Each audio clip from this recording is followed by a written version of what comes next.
Hello, welcome to this week's review of My Hero Academia Vigilantes. This week I'm reviewing the episode titled Christmas Eve Hero. And we kick off this review, as we always do with these reviews, by talking about the positives and the headline positives. All the big things I really enjoyed about this particular episode, and I think that this is a very cute, wholesome little episode. I like how it's able to be more than just a Christmas special, and I like the character development that we get with Captain Celebrity. It's Christmas time, everyone! Christmas!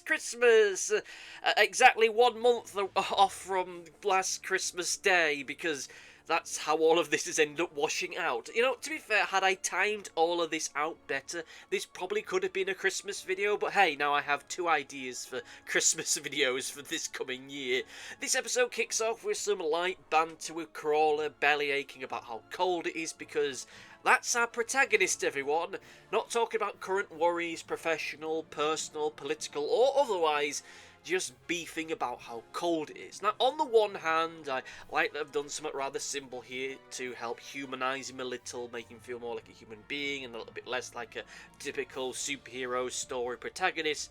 But on the other hand, I was also expecting a lot more of him, or from him I should say, but we'll discuss that later on. Now, I am going to say that I'm going to tackle this one semi-linearly, because there's a lot to go through in this episode, and I think that with some of it, it needs that build into it, just exemplify just the shock that I had with certain elements of this episode, because, you know, as he and Popstep are going around and he's ball aching about how cold it is, who's that we see coming over the horizon? It's Captain Celebrity, here to save the day, and to save Crawler from contributing nothing to his own life story. He takes them off to this big Christmas party that they have, and this ends up becoming the focus for most of the episode, and a lot of the focus of the episode itself is on him, but again, we'll talk about that later on. Like I said towards the start of this review, I think this episode is rather wholesome. Yes, it is a Christmas episode, and the revelations about Captain Celebrity do add to that, but within all of this, we do get a lot of just rather light, cute little moments. A lot of that comes from that little montage we get midway through the episode, and it has all the kind of things you come to expect from the Christmas special, regardless of what series it is. You've got people exchanging gifts, people dancing, the person that owns the supermarket that they all work at is coming dressed as Santa and he's handing stuff out, and it's all standard stuff that you come to expect from a Christmas special. And again, it's rather wholesome for what it is. I could just see how this would be put together in the anime, probably with a few extra little bits and pieces here and there, some like wholesome, like Christmassy music playing on in the background. And the thing that kind of adds to this in a strange way is the fact that all of this is taking place in some crappy little office meeting room. Like, this isn't like in the main series where their Christmas episode takes place in this expensive looking common area, a private school where all exchange expensive looking gifts.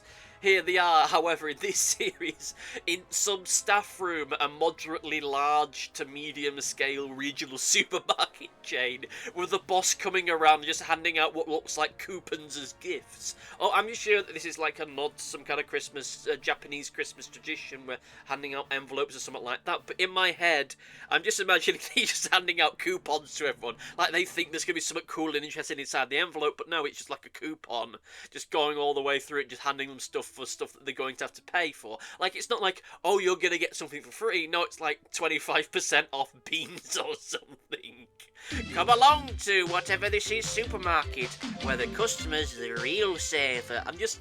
It's just such a silly thing to imagine that he's just taking this opportunity just to sell goods, just to sell stock, but I think that's the kind of just twist all of this I'd like. They're opening up these things, oh, is he giving us a bonus? Is he giving us a little bit extra money? No, it's 2 for 1 on hydrogenated beef paste. Oh, thank you, sir. Thank you so very much. I wasn't going to buy that, but if I ever do, I'll get 2 for 1. I'll get twice as much for something I was never going to have anyway.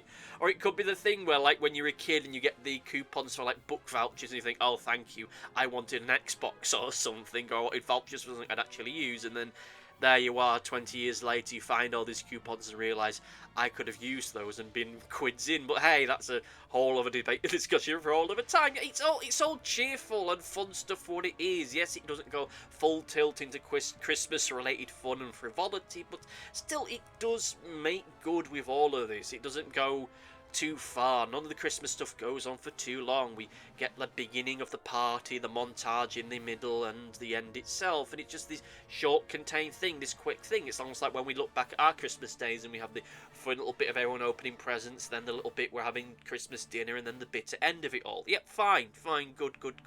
Good fun stuff. Still, again, the headcanon stuff of the boss just taking the opportunity to sell product that he doesn't need. But still, it's all light, fluffy, bright stuff that's really enjoyable. Though I will admit that whilst as fun as it was, there was just a part of me in the back of my mind that was thinking to myself, worrying to myself, I should say, that oh, this is going to be almost totally without substance. Yes, it's fun. Yes, it's wholesome. The way it's all put together, just the cuteness and sweetness of it all. Seeing our cast of characters just enjoying themselves and smiling, getting up to some tomfoolery. Great fun, but still, bearing in mind that I was really bitter about the previous episode having no great substance to it this week, I wasn't really looking forward to it because, yeah, as fun as it is, it would be hard for me to say, oh yeah, it was totally lacking in substance, but it was fun. But still, it turns out that isn't really the case, because we then start to pivot into the focus on Captain Celebrity. Because as he comes into the episode, we soon start to learn about how his quirk really works, and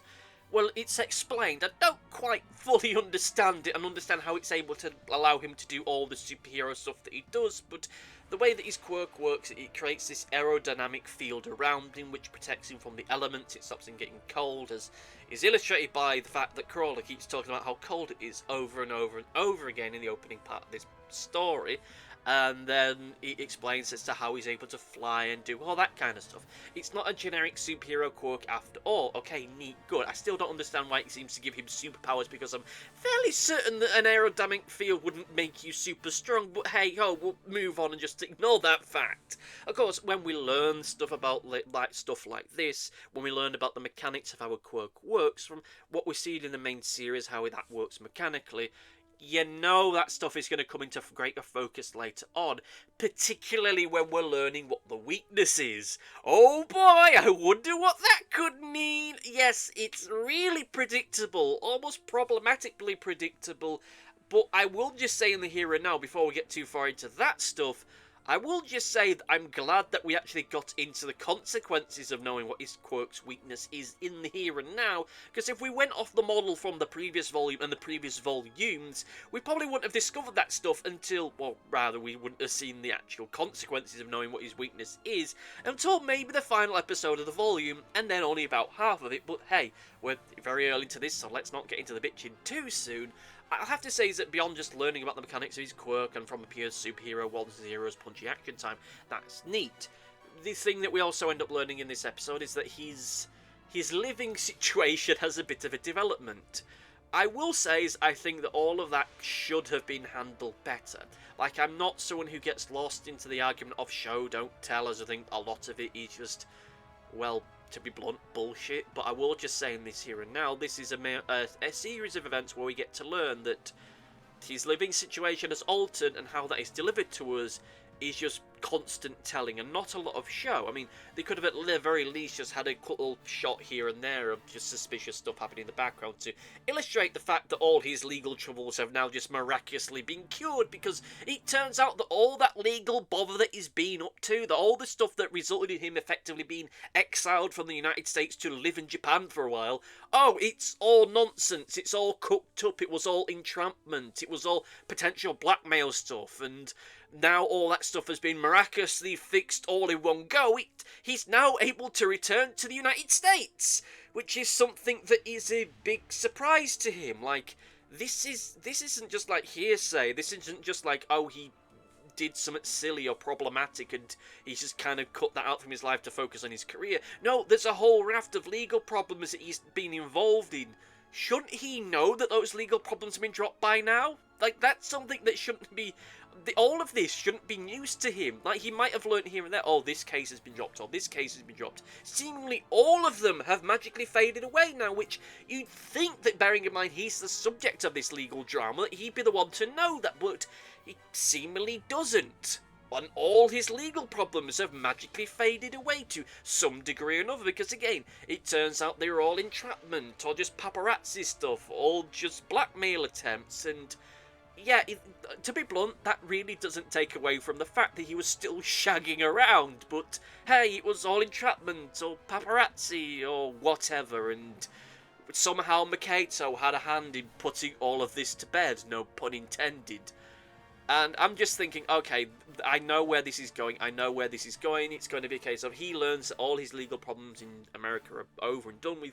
He can return now. It's going to look like he's going to go, but then we'll get an episode, a couple episodes time, and goes, I'm not going to go. I'm going to stay in Japan where I have friends and family, and I love you, Mikato. Let's make the babies.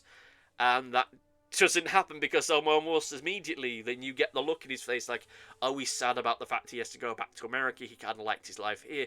We learn that, oh, his wife is having a baby. The woman that's been trying to divorce him for the past few months and had wanted nothing to do with him, was willing to take him for everything he knows.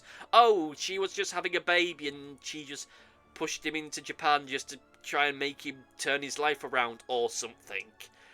And all of this, whilst it all just feels terribly convenient, narratively speaking, that everything for him is just working out super well and turning out super well in just one go. He's getting everything that he possibly could have wanted and more.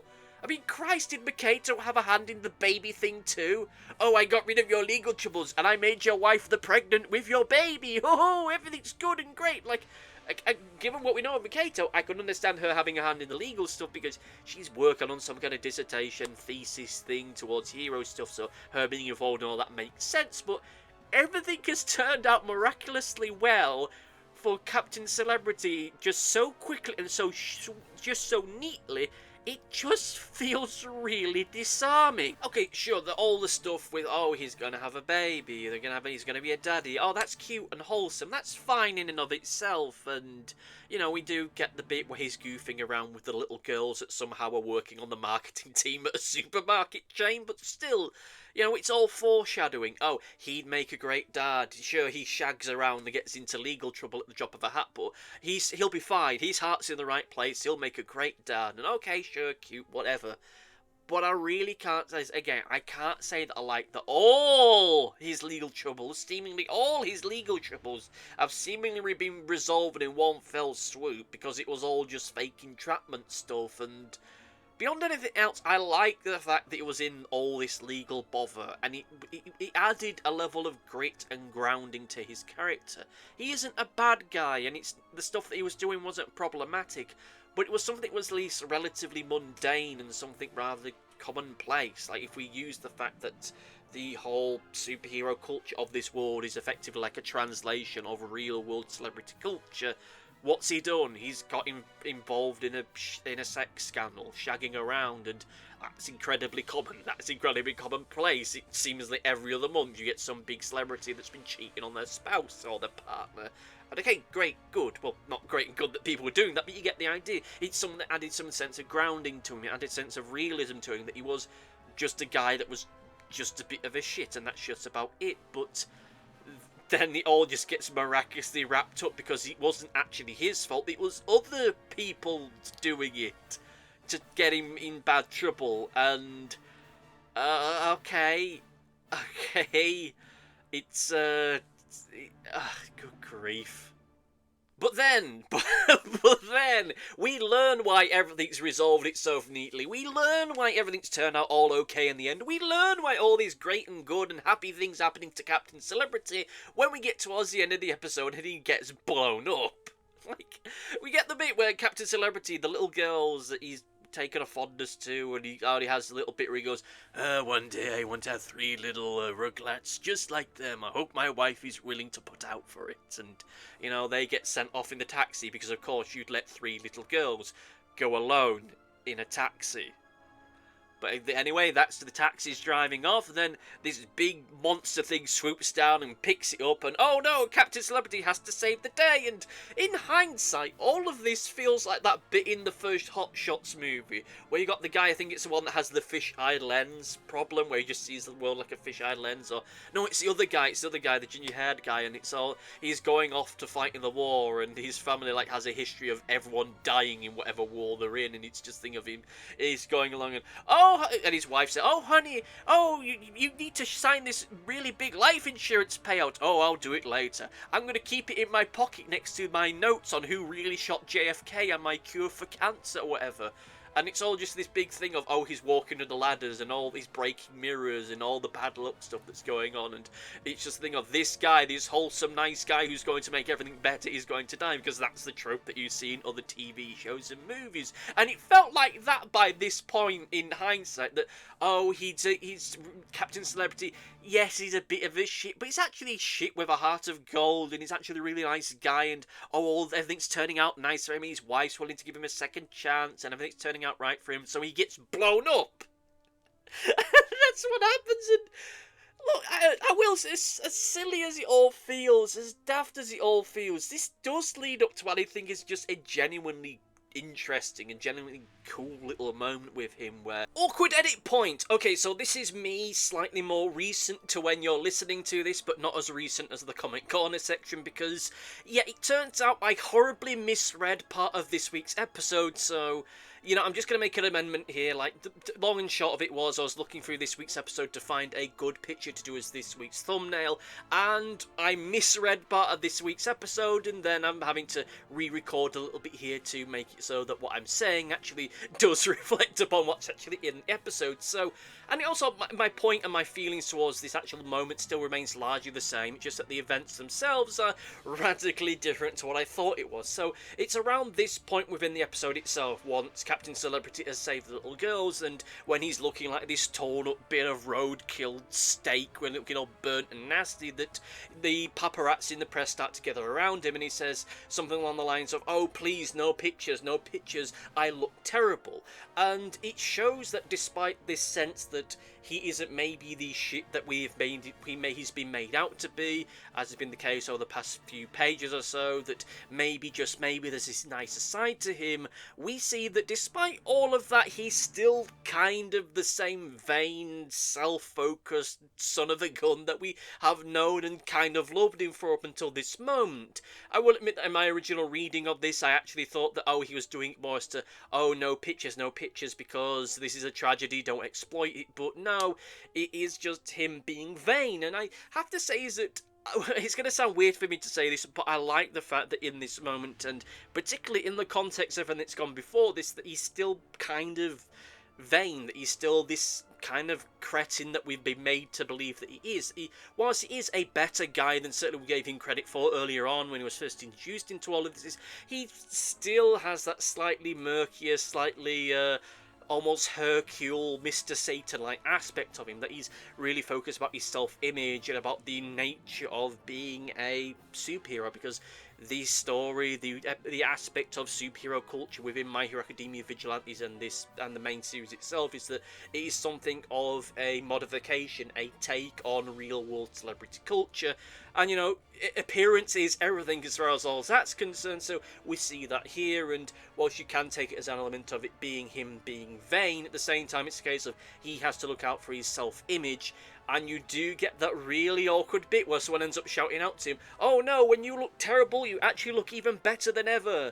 As like, oh no, don't worry, this horrible incident where you're torn almost limb from limb and covered in blood and burn marks. Oh, don't worry, this is great for your career because you just put your life on the line to save some small children. And yeah, I mean, that does add a neat sense of almost dark murkiness to all of this, and it does help to illustrate just some kind of a nasty world this is, certainly as far as the public relations and the whole aspect of how superhero culture is supposed to be. It is very much about the headlines and the showmanship of it more so than it's necessarily about saving lives, and in this particular moment we have Captain Celebrity acting probably in the most selfless way that we have ever seen him to do so, and yet still, despite the fact that he's acting in this almost pseudo-paternal like figure, that he's now having to go back to, oh no, I have to be Captain Celebrity now, I have to look about image, I need to make sure everything's perfect, oh I don't look perfect, oh my career's going to be ruined. But then you have the person shouting out, oh no, the fact that you look so crappy is actually going to do your career even better, which is, like I say, it's a really odd and slightly uncomfortable thing to add into all of this, but it's still uncomfortable in a way that is manageable and still ends up building out the subtext of this world. Well, subtext and also just the general feeling of, as I've said in the past, that My Hero Academia is a great world to read about, but it's never one that I'd actually want to live in. Of course, we might get a little bit more of a rounding off of his character as we go forward. We might actually see that deep down that he's more of a selfless nature to him, and that he really does genuinely want to save the day. It's just that he's a victim of the circumstances he's in, but that's a bridge we'll cross when we eventually get there, because next week's episode is also going to be focused around him to a certain degree. And of course we learn that the monster was sent there by the delivery man, the scarred man, what you want to call him, and he manages to figure out what Captain Celebrity's Quirk's weakness might be, admittedly a bit too quickly for my liking, so he can exploit it as soon as possible, sealing in the next episode by just throwing more exploding monsters at him. Captain Celebrity's gonna die, isn't he? He's totally gonna die, and look, the way that it's all set up, it feels like they're doing that, like I say, it kind of feels like the bit in Hot Shots where you have all the good, cool, nice things happening to the one guy, and then he just dies. Like, that feels like we're getting into it. I hope that isn't the case, because I think that if you were to do something like this, you'd take the time over the course of several episodes and volumes building this guy up and having all the nice stuff gradually happening to him, rather than just having it all happen in one episode. But that's a decision for all of the time, depending on how this all washes out. With that said, let us get into the negatives. And there isn't many. My biggest issue is the fact that the panel work in this particular episode is rather bad. It's not so much the panel work itself, it's more the fact that certain speech bubbles overlap certain panels, so it ends up making that look like you just have these very large panels, which, on the one hand, the shaping of them is odd and isn't terribly appealing if you take that into mind,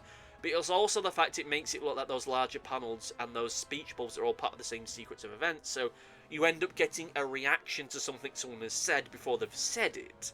Like, there's that moment where I think it's Captain Celebrity sat on the sofa and you've got that big, like, L-shaped box, like a big L-shaped panel. And it's not a big L-shaped panel, it's one panel with him sat there on the sofa, and then you get a smaller one between, like, a reaction shot thing and then whatever someone else is saying, and then into something else. And that little panel has a speech bubble overlap in it, and it makes it like this big L-shaped box. And the panel that speech bubble is supposed to go into is so small, why even bother having that panel there at all? I've made comics and I've put stuff like that in for the sake of filling a gap, but this is just really terrible because there's nothing there!